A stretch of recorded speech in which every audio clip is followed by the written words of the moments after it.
मुझसे ना कई बार कई स्टूडेंट्स पूछ लेते हैं कि सर आप जंतर मंतर पे जाके नीट के प्रोटेस्ट में स्टूडेंट्स को साथ क्यों नहीं दे रहे हैं। देखिए मैं खुद एक टीचर हूं और नीट और जेई का ही टीचर हूं। जो व्यक्ति खुद नीट और जेई का टीचर है उसको तो बच्चों के बारे में उससे ज्यादा और कौन जानता होगा। अब मैं यहाँ पे जाके जंतर मंतर पे जाके किसी की धार्मिक भावनाओं को ठेस पहुंचाऊं, उससे बढ़िया मेरे पास एक सोल्यूशन है। सोल्यूशन किस प्रकार का होगा कि हम इस पर्टिकुलर मैटर पे क्या कर सकते हैं। तो क्या आप सोल्यूशन सुनना चाहेंगे? चलिए मैं आपको सोल्यूशन बताता हूँ। सोल्यूशन क्या है? देखिए जो नीट का पेपर लीक होता है, ऐसा बात तो नहीं है कि सिर्फ नीट का पेपर लीक होता है। पेपर तो देखो बहुत सारे अलग अलग प्रकार के लीक होते हैं, परंतु अगर मैं नीट के पेपर की बात करता हूं तो इस नीट के पेपर को लीक करने के लिए लीक करते समय बहुत सारे लोग ऐसे भी जो इस पेपर को खरीदते भी होंगे, वो पेरेंट्स होंगे जो इस पेपर को खरीदते होंगे। उन पेरेंट्स के ऊपर अगर एक बार भी ढंग से कार्रवाई हो जाए, मैं ये नहीं कह रहा हूं कि सिर्फ पेरेंट्स के ऊपर कार्रवाई हो, पेरेंट्स पर भी होनी चाहिए। जो पेपर बेच रहे हैं अंदर से सिस्टम को जो भ्रष्ट कर रहे हैं, जो खोखले भ्रष्टाचार अधिकारी है सिस्टम के अंदर, उनके ऊपर भी कार्रवाई हो और साथ में उनके ऊपर भी कार्रवाई हो जो पेपर को लाला के अंदर से लेके बाहर बेच रहे हैं। परंतु वो जो पेरेंट्स ना उनके बारे में कोई बात नहीं कर रहा है, जो पेपर खरीदते थे, जिन्होंने अपने बच्चों को, अपने नालायक बच्चों को डॉक्टर बनाने के लिए जो पेपर वो खरीदते थे। क्योंकि कई सारे पेरेंट्स ऐसे निकलेंगे जो खुद डॉक्टर रहे होंगे, और वो जो खुद डॉक्टर रहे होंगे ना, वो किसी भी परिस्थिति में अपने बच्चों को डॉक्टर जरूर बनाएंगे।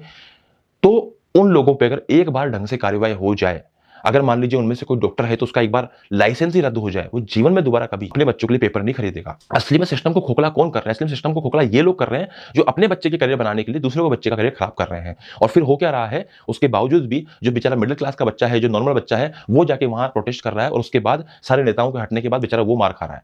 तो कहीं ना कहीं पर अगर चीजों को समझे तो दोनों तरफ से उसको दबाया जा रहा है। जो अमीर अमीर लोग हैं जो पेपर खरीदने के लिए सक्षम है, वो सक्षम लोग तो सामने नहीं आ रहे। वो तो एक बार भी आके नहीं बोल रहे कि साहब इतना बवाल मत करो, पेपर हमने खरीदा था, ये हमारी गलती थी। या फिर सिस्टम की जिम्मेदारी बनती है कि उन लोगों को पकड़े और उन लोगों को ऐसी सजा दे कि वो दोबारा से पेपर खरीदने वाली गलती ना करें। और साथ में जो बेचने वाले हैं और जो सिस्टम के भ्रष्ट अधिकारी है जिन्होंने पेपर निकाला है, उनको भी सजा मिले। लेकिन यहां पर हम ये कह दें कि साहब धर्मेंद्र प्रधान का इस्तीफा दे दो, उससे काम हो जाएगा, कुछ नहीं होगा। आप एचसी वर्मा सर को एजुकेशन मिनिस्टर बना दीजिए। अगर सिस्टम भ्रष्ट रहा, अगर खरीदने वाले भ्रष्ट रहे, अगर बेचने वाले भ्रष्ट रहे, कुछ नहीं हो सकता। इसीलिए चीजें तभी होंगी जब इस प्रकार के लोगों को सजाएं मिलेंगी। इस प्रकार के लोगों को जो सिस्टम को खराब करने में लगे हुए हैं, इस प्रकार के लोगों को जब सजाएं मिलेंगी तब ही चीजें बदलेंगी। उसके बाद भले तुम इस्तीफा भी मांगते रहिएगा और उसके बाद भले तुम ये भी कहते रहिएगा जस्टिफिकेशन में कि हमने 13 लोगों को गिरफ्तार कर लिया है। क्योंकि 13 लोगों को गिरफ्तार कर लिया है, इसका ये जस्टिफिकेशन देना और धर्मेंद्र प्रधान को इस्तीफा दे दो ये जस्टिफिकेशन देना, दोनों ही मेरी तरफ से नकारा कोशिश है।